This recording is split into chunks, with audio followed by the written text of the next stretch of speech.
Hello, my name is Liam Harrison. I am a Senior Industry Analyst with IBISWorld, and today I will be giving an economic insights update about the supply chain's impact of COVID-19.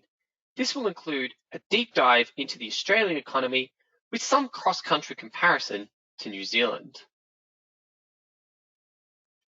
On the agenda, this presentation will first be going over a macroeconomic overview of both the Australian and New Zealand economy and where the GDP and the general economy is heading in the two countries.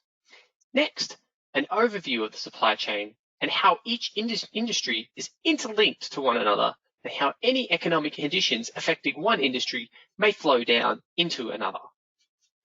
The international trade segment focuses on Australia's main trading partners, the total value of trade, and how this has shaped Australia's supply chain over the past several decades. Exposed industries indicate what industries and sectors are most exposed from COVID-19 or any other events that could cause similar types of consequences in the future.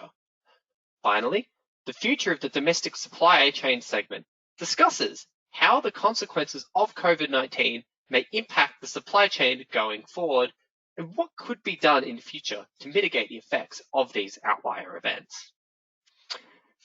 Going into the economic overview, we have Australia's GDP growth. Australia's GDP is forecast to experience its first recession since the recession we had to have of the early 90s. With the effects of COVID-19 expected to affect both the 2019-2020 and 2020-2021 financial years. The easing of restrictions is anticipated to allow for a return to business as normal for a number of industries. However, the risk of outbreaks of COVID-19 will likely cause measures such as social distancing to remain in place for a significant period of time, potentially 18 months or more, depending on factors such as a vaccine coming into place, which would result in industries such as restaurants struggling to return to a new normal, constraining recovery of the economy over the short to medium term.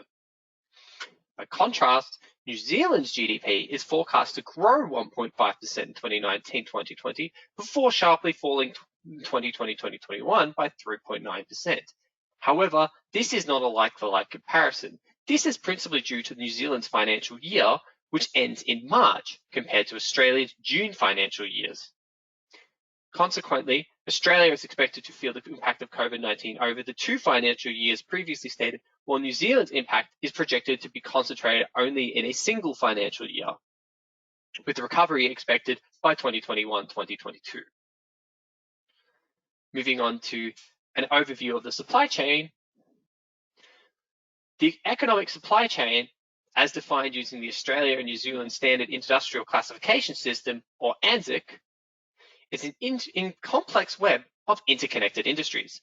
This diagram interlinks the key buying and selling relationships between industries within each sector. Different elements of different sectors rely on each other to sustain their activities, demand goods and services of various descriptions, and allow supplies to flow. There are also intra-industry connections, in particular manufacturing industries often demand between different industries. Consequently, this means that any disruption to an aspect of the economy or the overall supply chain can have cascading effects across the economy. Some disruptions are broader than others, and COVID-19 has become one of the greatest challenges to the Australian supply chain as the economy's increasing reliance on volumes of imported goods has become strained. Businesses have increasingly been forced to rely on the local manufacturing sector to supply goods and services which were once sourced from overseas. However, just as 9 mothers can't make a baby in a month, there are short-term constraints on Australia's output capacity for various suppliers at the base level, particularly manufacturing. Toilet paper is a key example of a commodity which has a limited output capacity in Australia, and the short-term demand during the peak of COVID-19 in the March to April months managed to far outstrip supply as panic buying set in and shoppers bought excessive quantities of products to prepare for lockdown measures. New Zealand also faced similar challenges. However, the faster, more aggressive approach to lockdown limited the effects of COVID-19 on internal supply chain disruptions compared to Australia, largely due to the severe restrictions of business activity, negating the need for many elements of this supply chain. This graph represents the GDP contribution of each sector in Australia in 2009. Manufacturing represented just under 8% of GDP during this time and historically has been declining as more manufacturers have outsourced their production overseas. Moving to 2019, manufacturing is just under 6%. And Australia's GDP share has continued to shift away from production-based sectors such as manufacturing and towards a more service-based economy. This has highlighted issues from the COVID-19 outbreak, where some weaknesses in the outsourcing of manufacturing for the Australian economy, as the increased reliance from overseas and outside sources has also increased Australia's risk in the event that these industries are cut off from these supplies or otherwise restricted. New Zealand has a similar story. However, the notable exception for the structure of New Zealand's economy is the stronger presence of manufacturing. In 2009, manufacturing contributed over 10% of New Zealand's GDP. This is largely due to the strong presence of agricultural value-add manufacturing in New Zealand in comparison to the rest of the economy. Although the absolute size of the sector is smaller than Australia's value-add agricultural manufacturing, by relative size, it is over 50% larger by its economic contribution, and thereby inflating the size of the manufacturing sector. Over the past decade, the manufacturing sector in New Zealand has declined. However, the generous size of these value-add agricultural and other portions of manufacturing has limited this decline. The manufacturing sector is a key part of the supply chain for many businesses, as it is the crucial element for supplying goods to a number of industries across a range of activities. As a large source of agriculture, Australia has a plentiful source of food and consequently has a robust food product manufacturing sector which relies only weakly on imports, and in a stretch would be able to easily supply Australia in the absence of imports. However, many segments of manufacturing, with particular highlights on textiles and machinery and equipment, have been increasingly outsourced over the past decade. This has been driven by the cost efficiency gained by outsourcing, which outweighs the benefits of onshore production. The collapse of the motor vehicle manufacturing industry in Australia over the past several years, due to the removal of government subsidies, is a key example of the shift towards further outsourcing of Australia's manufacturing capabilities. This graph indicates that Australia's greatest supply chain weaknesses are based on high import areas such as equipment and textiles. This came to a head recently with COVID-19, with the shortage of face masks across Australia. However, Australia was also in a relatively unique situation prior to COVID-19, with thick smoke haze on the eastern coast as a result of black summer fires causing high demand for face masks, which limited supply and stockpiles before the actual outbreak occurred. Looking at international trade for Australia, Australia's exports have risen strongly since the 1990s. The emergence of the Chinese economy as a global superpower has driven significant demand for Australian commodities, such as iron ore and coal, and has been a key factor for strong export growth. Although COVID-19 is expected to dampen demand for smaller Australian industries, key commodities are projected to continue rising in demand over the next 5 years and will be a likely source of strong export growth. However, there are risk factors with this, as the strongest market for trade, which will be discussed in the next section further, is China, which Australia's trading relationship has become more volatile of late. This could become the make or break section for whether or not growth continues in exports.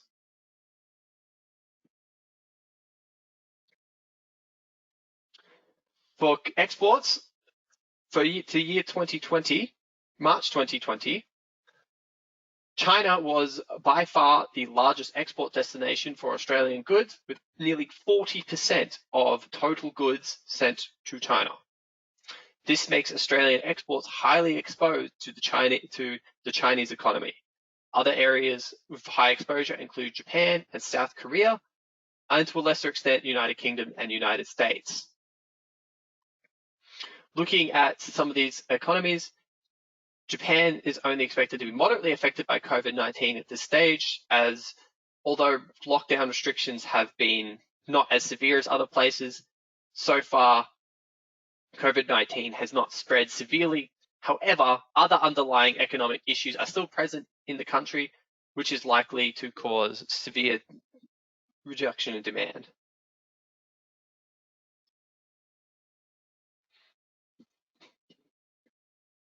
Japan is also a significant purchaser of Australian goods, with LNG one of their top purchases. And overall, China represents the over 40% of total Australian exports, and any factor that happens to China is likely to flow through. For Australian merchandise imports have also risen strongly since the 1990s. This strong rise in imports has contributed to the decline in the manufacturing sector in Australia, as outsourced goods have priced out local manufacturers in a number of industries. China is still the #1 trading partner. However, it is much less dominant for imported goods than for Australian exports. Trading relationships with China will be instrumental for future supply chain security post-COVID-19, under the assumption that Australia does not invest in an increased domestic output. Looking at imports, for the year to date, China represents around 20% of total imports between April 19, 2019 to March 2020. The Australian economy is highly exposed to the economies of China, United States, Japan, but is much more diversified than with exports. However, these countries often provide different types of goods in each country. For example, the United States, while it may provide highly skilled technological goods, it is less likely to provide goods such as textiles. And on this note, this is where some of the issues came with Australia's supply chain, where face masks are largely sourced from countries such as China, which when COVID-19 hit, supplies significantly reduced, and there were not many alternatives in the short term that Australia could source. What industries are then most exposed in the world of COVID-19? Agricultural, mining, manufacturing, and wholesaling industries are at the highest risk due to their high levels of exposure. Demand for exports is anticipated to fall, particularly outside China, over the coming months, which will limit the expansion of Australia's exports. Sectors reliant on imports will likely face delays and shortages, particularly if ordering from countries which have been heavily hit by COVID-19, such as Spain or Italy. Travel service industries will also face a challenging recovery period, both from trying to procure supplies and also social distancing and severe travel restrictions, as these are likely to remain restricted until a viable vaccine enters the market. Trade risk is also a serious concern. Trade tensions between Australia and China have flared up, which may result in ongoing trade disputes and issues over the next several months or even years. This could seriously impact the reliability of Australia's supply chain and constrain growth in Australia's exports. A reduction in demand from China could also have severe consequences for the economic recovery of Australia. However, the conflict is still in early days and may yet be resolved with little fanfare over the coming months. So what does this all mean for the future of the domestic supply chain? Does that mean a revival in manufacturing? In the event of a pandemic or other major event which could disrupt global supply chains, Australia needs to ensure that it has adequate access to necessary supplies. The outbreak of COVID-19 has indicated and established where many weaknesses in Australia and New Zealand supply chain exists. This has led to calls to revive manufacturing in Australia, particularly for crucial supplies such as medical equipment. Although some manufacturers have been able to retrofit or alter their production processes to allow for production of crucial supplies such as hand sanitizer and facial masks, not all manufacturers are capable of meeting this demand, particularly in the short term, and there is no guarantee the next crisis won't require more specialized manufacturing. However, the full revival of manufacturing in Australia is highly unlikely. This would require unwinding years of international trade agreements and policies, and the expenses of re-establishing a larger manufacturing base for many of these industries would far outweigh any gains made. Ensuring a minimum crisis level of output or other factor is much more likely and could give the level of security needed for supply chains short term without the need for serious restructure and investment. However, there are many potential answers to the issues of manufacturing and supply chain issues in Australia, and until the dust settles, the right policy setting is unlikely to find any footing. That brings us to the end of today's webinar. Our next webinar is a full economic update on the Australian economy with an outlook into the 2021 financial year.